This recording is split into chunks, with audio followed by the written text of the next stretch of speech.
मथुरा में एक संत रहते थे। उनके बहुत से शिष्य थे। उन्हीं में से एक सेठ जगत राम भी थे। जगत राम का लंबा चौड़ा कारोबार था। वे कारोबार के सिलसिले में दूर दूर की यात्राएं किया करते थे। एक बार वे कारोबार के सिलसिले में कन्नौज गए। कन्नौज अपने खुशबूदार इत्रों के लिए प्रसिद्ध है। उन्होंने इत्र की एक महंगी शीशी संत को भेंट करने के लिए खरीदी। सेठ जगत राम कुछ दिनों बाद काम खत्म होने पर वापस मथुरा लौटे।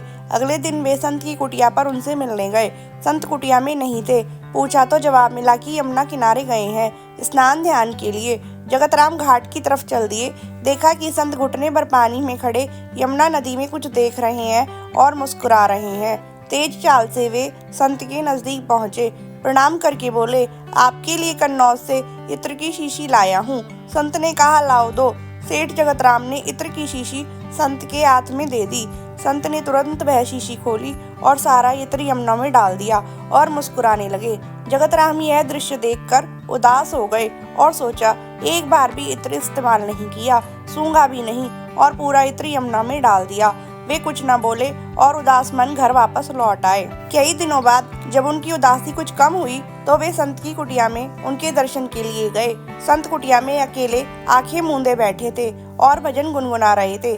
आहट हुई तो सेठ को द्वार पर देखा। प्रसन्न होकर उन्हें पास बुलाया और कहा, उस दिन तुम्हारा इत्र बड़ा काम कर गया। सेठ ने आश्चर्य से संत की तरफ देखा और पूछा, मैं कुछ समझा नहीं। संत ने कहा, उस दिन यमुना में राधा जी और श्री कृष्ण की होली हो रही थी। श्री राधा जी ने श्री कृष्ण के ऊपर रंग डालने के लिए जैसे ही बर्तन में पिचकारी डाली, उसी समय मैंने तुम्हारा लाया इत्र बर्तन में डाल दिया।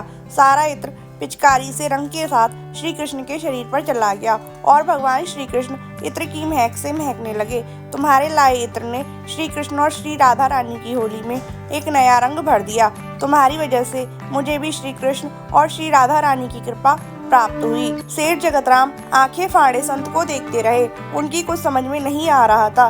संत ने सेठ की आंखों में अविश्वास की झलक देखी तो कहा, शायद तुम्हें मेरी कही बात पर विश्वास नहीं हो रहा।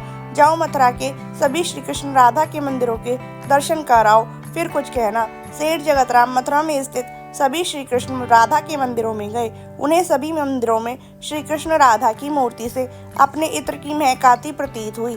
सेठ जगत राम का इत्र श्री कृष्ण और श्री राधा रानी ने स्वीकार कर लिया था। वे संत की कुटिया में वापस लौटे और संत के चरणों में गिर पड़े।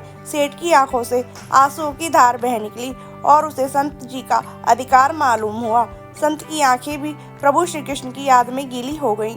इसलिए सदैव ध्यान रहे कि संत महात्मा भले ही हमारे जैसे दिखते हों, रहते हों, लेकिन वे हर वक्त ईश्वर में मन लगाए रहते हैं।